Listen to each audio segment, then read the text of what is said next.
Bienvenue à toutes et à tous. Merci de nous rejoindre. Vous êtes en plein cœur d'information, orientation. Et je vous propose de nous arrêter un instant sur cette filière, celle du BTP, les bâtiments et travaux publics, dont on voit déjà des images en direct grâce à nos cadreurs et qui vont faire quelques duplex dans quelques instants pour nous présenter ces métiers. Et puis bien sûr sur ce plateau, deux invités également avec Laurent Mollard et Enzo Moudici qui sont avec nous. Et Laurent qui va déjà nous présenter cette filière parce que effectivement quand on parle de bâtiments et travaux publics, en fait il y a de nombreux métiers.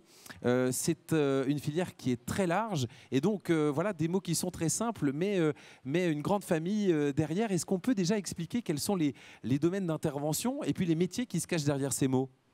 Tout à fait, bonjour à tous. La filière travaux publics, pour les collégiens, pour que ce soit simple, c'est tous les travaux qui se passent sur l'extérieur. Donc on est plutôt sur ce qui concerne tout ce qui est trottoirs, les routes, les autoroutes, les ronds-points. C'est vraiment tout ce qui est pose de canalisation. Les canalisations, dedans, il y a du gaz, de l'eau, de l'électricité. C'est tout ce qui amène le bien-être dans les bâtiments. Et les métiers du bâtiment, c'est tous ceux qui construisent les maisons, donc les maçons, les carreleurs, les peintres, les plâtriers, les plombiers, les chauffagistes, les menuisiers, les métalliers. Et on a la chance aujourd'hui d'avoir 18 apprentis du CFA BTP de Bourg-en-Bresse qui sont venus faire des démonstrations dans leur métier.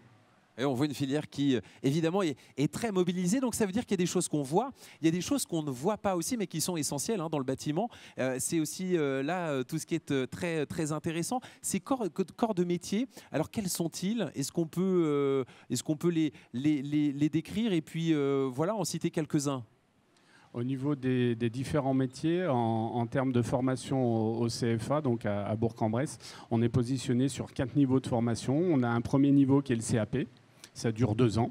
C'est en alternance. On n'a aucun élève dans l'établissement. Ce sont que des apprentis en alternance avec des employeurs. Donc l'alternance, ça veut dire on fait une semaine ou deux à l'école, en gros, et puis une semaine ou deux chez un professionnel. Comment ça marche concrètement chez vous?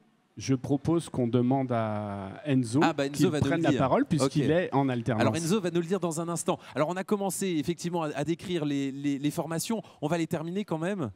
Brevet professionnel, donc niveau supérieur au CAP, à nouveau une durée de 2 ans. On a des bacs professionnels et également des BTS. Très bien. Enzo, alors du coup, la formation par alternance, c'est quoi? On allie travail et école. Donc en CAP, c'est 1 semaine d'école par mois et 3 semaines de boulot. Et en bac pro, c'est 2 semaines, 2 semaines. En BP, c'est 1 semaine d'école et 3 semaines de boulot. En BTS, je crois que c'est 2 semaines, 2 semaines aussi. Voilà. Et alors toi, du coup, qu'est-ce que ça t'a amené de pouvoir justement profiter de cette alternance? On voit concrètement ce qu'on apprend à l'école ou ça nous fait du bien aussi de sortir de l'école? Qu'est-ce que tu préfères, toi? Moi, je préfère quand même être au travail. L'alternance, ça a été l'un des meilleurs choix de ma vie. Avoir arrêté l'école pour apprendre un vrai métier, c'est incroyable. On voit vraiment concrètement ce qu'on apprend à l'école et puis ça nous permet d'emmagasiner de l'expérience. Et puis voilà. Alors tu parles de métier. Justement, on va rejoindre Claire en duplex pour découvrir les métiers des travaux publics avec une démonstration parce que c'est aussi le but évidemment de ce salon Information Orientation, faire des démonstrations et montrer concrètement ce que l'on fait. Et donc voilà, Claire, on est très curieux de découvrir cette première démonstration. Et vous avez raison, je suis en place avec Ibrahim Kaliaka qui est en bac pro travaux publics et qui va nous expliquer un petit peu en quoi consiste son métier. Tu le disais tout à l'heure, Marc, il y a des choses visibles et d'autres invisibles. Je crois qu'il va nous en parler. Mais avant tout, pourquoi ce métier, Ibrahim ? Pourquoi ce métier? Alors tout d'abord, j'étais parti sur des longues études, mais j'avais vite remarqué que ça ne me plaisait pas du tout et j'ai préféré m'orienter dans des choses plus manuelles. Et j'avais de la chance parce que j'avais des membres de ma famille qui étaient orientés là-dessus et je me suis orienté justement là-dessus pour pouvoir connaître des divers métiers et pouvoir explorer plusieurs choses. C'est un passionné déjà, on sent dans le flux vocal. Alors explique-nous un petit peu, là, qu'est-ce qu'on a à nos pieds? Qu'est-ce que vous avez fait de beau? Alors tout d'abord, on a commencé par comment poser les pavés, comme vous voyez juste en dessous, pour pouvoir faire quelque chose d'esthétique. C'est juste pour présenter, pour montrer aux gens qui passent, qui veulent découvrir notre métier, pour donner une idée de la chose. Et ensuite, nous avons enchaîné à commencer à poser des tuyaux de canalisation pour montrer ce que c'est également ce que c'est, parce que dans notre corps de métier, il y a tellement de divers métiers que si je commence à les compter, je ne pourrai pas les terminer. Là, effectivement, on est dans ce qui se passe sous la terre, ce que les gens, entre guillemets, ne voient pas. Et donc là, qu'est-ce qui se passe dans ces canalisations, en fait ? Qu'est-ce qui se passe? La majorité de ces canalisations sont faites justement qui permettent à l'eau arriver chez les personnes qui veulent boire de l'eau et prendre des douches ou aller aux toilettes, etc. Et justement, c'est ces choses-là qui sont mises en place pour pouvoir mettre la bonne circulation de l'eau tout simplement chez les gens. Super. Donc vous avez vu Ibrahim passionné. Marc, je pense que ça va être le tour d'Enzo. En tout cas, vous allez continuer.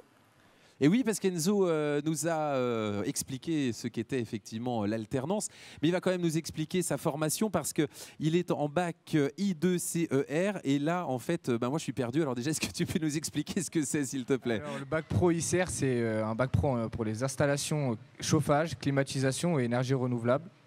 Voilà. Et ta formation, alors qu'est-ce qu'elle comprend comme peut-être comme cours ou comme formation? Et puis pourquoi tu as choisi d'aller te diriger dans cette voie professionnelle?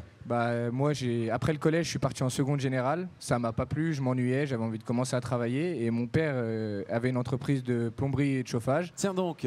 Donc du coup, je suis allé travailler avec lui. Je suis venu en CAP, j'ai fait un CAP monteur installateur thermique en 2 ans en alternance.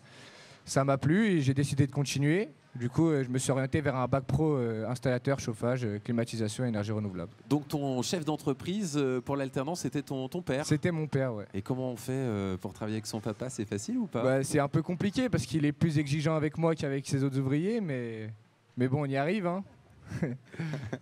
D'accord. Bon, il était fier de son fils quand même. Je pense qu'il l'est, ouais. Ouais.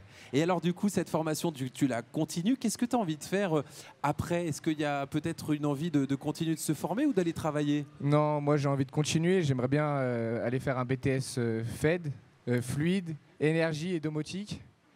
Et après, soit devenir chargé d'affaires. Et quelques années après, une fois que j'aurai emmagasiné un peu plus d'expérience, j'aimerais bien ouvrir ma propre entreprise. Alors c'est marrant, Enzo, parce que tu dis, voilà, moi je voulais arrêter l'école pour aller travailler. Et puis finalement, en fait, de fil en aiguille, quand on fait quelque chose qui nous plaît, une formation qui nous plaît, et ben en fait on continue. Alors, et puis on va peut-être même encore plus loin qu'on ne l'avait imaginé. Ouais, c'est ça. Hein. En fait, on tombe dans le piège. En fait, quand on tombe dans quelque chose qu'on aime vraiment. Aujourd'hui, mon métier, c'est ma passion. Hein. J'adore aller faire ça tous les jours. Je me réveille avec le sourire. Hein. Du coup, tu te lèves le matin, il n'y a pas de souci pour te lever et aller travailler. Ah non, vraiment, moi je suis heureux d'aller le matin, d'aller travailler. Moi, j'adore ce que je fais aujourd'hui, vraiment. Super. Et on va bien rejoindre Claire avec un autre duplex. Exactement, je suis avec Théo Inglebert qui partage le même bac ICCEER en façonnage de tuyauterie de cuivre actuellement. Donc c'est exactement ça. Je voulais savoir pourquoi tu t'es lancé dans ce métier tout d'abord. Moi, le collège, ça m'intéressait pas vraiment. Et puis, fin de troisième, j'ai appris qu'on n'est pas forcément obligé d'aller au lycée général parce que moi, l'école, ça me plaisait pas trop. Être assis sur une chaise, c'est pas forcément ce qui intéresse tout le monde. Du coup, moi, j'ai choisi un métier vraiment de mes mains, quoi. Un truc que je peux façonner de mes mains. Puis du coup, je choisis la plomberie. Je demandais à mon entourage ce que les gens en pensaient dans le bâtiment, ailleurs. Le bâtiment, ça m'a intéressé. J'ai fait un stage dans une entreprise et la plomberie et le chauffage, ça m'a intéressé. Super. Alors là, tu es effectivement sur le façonnage d'un tube de cuivre. Est-ce que tu peux nous expliquer un petit peu pourquoi faire, comment, etc. Tout d'abord, ça s'appelle une cintreuse. Ça sert à déformer le cuivre, le faire faire une forme. Donc, ça peut être des coudes, un chapeau de gendarme. Un chapeau de gendarme, c'est une bosse qui esquive par exemple un obstacle. Ça peut être des coudes à n'importe quel degré. Puis ça nous aide vachement dans notre métier parce que souvent, quand c'est de la rénovation, on doit éviter des obstacles, on doit passer à des endroits un peu compliqués, dans des murs, tout ça. Du coup, cintreuse, c'est génial, quoi. Là, derrière nous, c'est typiquement un produit fait, fini, en fait. Hein. C'est ça, en fait, c'est clairement une maquette d'une installation de chauffage typique chez les gens. Donc là, on a un radiateur, là, on a la chaudière, ce qui permet de générer de l'eau chaude et le chauffage dans une maison. Puis après, on a fait quelques pièces pour exposer aux gens, comme le CFA, donc le CFA qui est mon école, CFA de Bourg-en-Bresse. Puis là, on a fait une sorte de pose-serviette en cuivre. Puis voilà, ça montre aux gens ce qu'on peut faire avec une cintreuse et puis à quoi ressemble à peu près l'installation de chauffage. Eh ben c'est super, tu vas nous montrer en direct alors. Allez, on te laisse faire. Marc, on va donc regarder ce cintrage et ce façonnage de tuyauterie en cuivre à froid. Je te laisserai prendre le direct juste après. Le résultat, des gestes qui sont précis et voilà, réalisés très rapidement. Bravo en tout cas. Bon, qu'est-ce qu'on peut dire de ton collègue Enzo? Il a bien travaillé là, hein? Très bien travaillé, comme toujours. Bon, en tout cas, qu'est-ce que tu dirais toi si on te demandait de convaincre les troisièmes qui nous regardent et qui se posent peut-être la question d'aller rejoindre les métiers du BTP dont on a vu, alors là on a vu 2 spécialités principalement à l'occasion de cette émission. On a vu aussi quelques images d'illustration en ce qui concerne par exemple la peinture, le plâtre, le carrelage, qui sont aussi des démonstrations qui ont eu lieu du côté de ce salon Information Orientation. Qu'est-ce que tu leur dirais, toi? Bah, je pense qu'il faut qu'ils s'écoutent eux-mêmes, en fait. Si eux aimeraient aller vers cette voie-là, qu'ils écoutent personne et qu'ils y aillent, parce qu'ils pourraient le regretter de ne pas être allés.